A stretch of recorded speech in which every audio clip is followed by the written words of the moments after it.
тақырыбымыз балалар өтетін сөздердің байланысу тәсілдері. Қазақ тілінде сөздер кез келген орын тәртібімен байланыса бермейді. Белгілі бір заңдылыққа естеледі, заңдылықты сақтайды. Енді сөздер қандай жағдайда байланысады? Бірінші шылау арқылы, екінші орын тәртібі арқылы, үшінші интонация арқылы, төртінші жалғау арқылы. Шылау дегеніміз неге жатады балалар? Біз бұған дейін шылауды өткенімізде сөз таптарына жатады. Неше сөз табы бар еді? 9. Жалғау ше? Жалғау қанша еді балалар? Есіңізге түсіріп жүрейік. 4. Жалғаудың қандай түрлері бар еді? Мінекей. Жіптік жалғау бар еді. Жіптік жалғау. Көптік жалғау. Және әуелдік жалғау.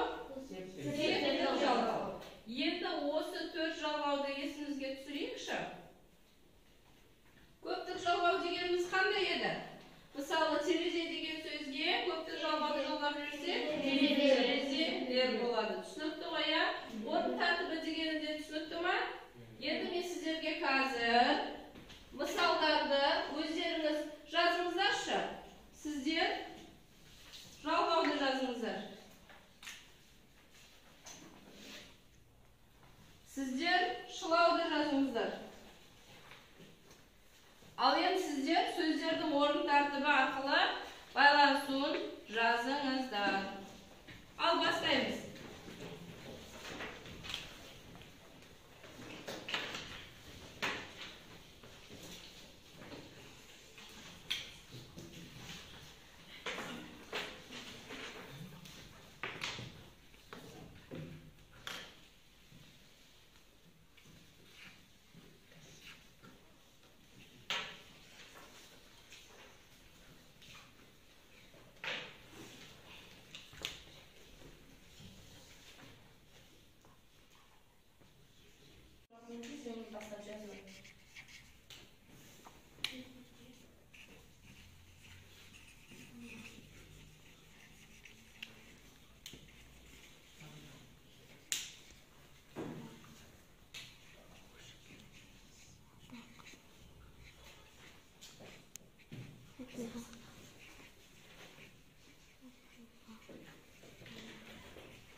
Бізге берілген тапсырма сөздердің жалғау арқылы байланысуы.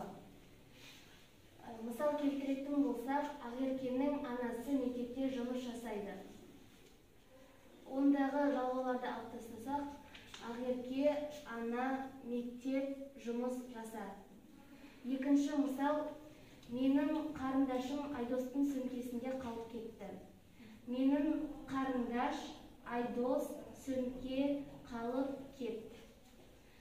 Үшінші сөйлемде Жанар, Расул, мен бірге киноға бардым.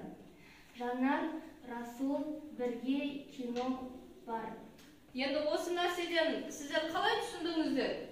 Жалғауды біз алып тастасақ, ешқандай сөйлемнің мағынасы болмайды. Сол себептен бізге жалғаудың маңызы өте зор екен. Сөздердің шылау арқылы байланысы. Бірінші мысалды оқи кететін болсақ, тамақтанып алу үшін асханаға кірдім. Бұл жерден шылауды алып тастайтын болсақ, тамақтанып алу асханаға кірдім болып қалады. Ал екінші мысал, Асхат мектепке сабақ оқуға ғана келеді. Шылауды алып тастайтын болсам, Асхат мектепте сабақ оқуға келеді.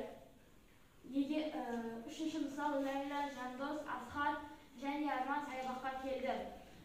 Шылауды алып тастайтын болсам, Ләйла, Жандос, Асхат, Арман саябаққа келді. Енді осы мысалдардың арқасында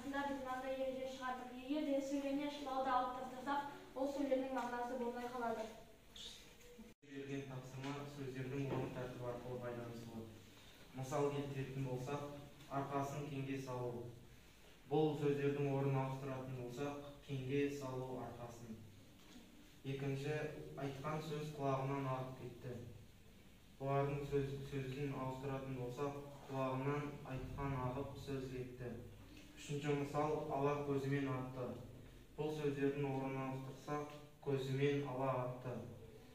Бұл мысалдармен ереже жасай түсіндіре келе, біздің шығарған ережеміз, егер бұл сөздердің орнын ауыстыратын болсақ, сөйлемнің мағынасы мен құрылымы құрып кетеді.